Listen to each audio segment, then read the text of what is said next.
जिले मेदक के शिवमपेट मंडल के अक्सरकापल्ली में एक संगीन सड़क हादसा पेश आया। हादसे में कार बेकाबू होकर नहर में गिरने के वाकये में 7 अफराद जान बहक हो गए। मरने वालों में से 4 खवातीन, 2 लड़कियां और 1 मर्द शामिल है। इन तमाम की शिनाख्त पामाकुंडा तांडे से हुई है।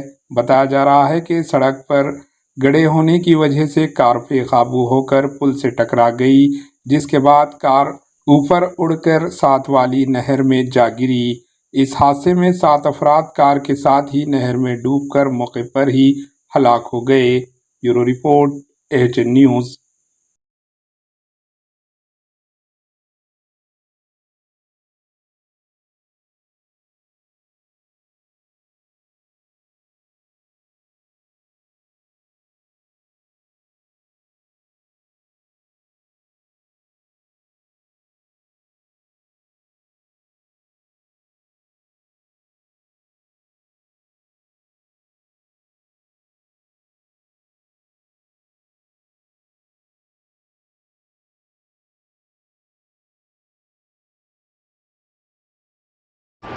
AHN न्यूज़ को लाइक करें, शेयर करें और सब्सक्राइब करना ना भूलें।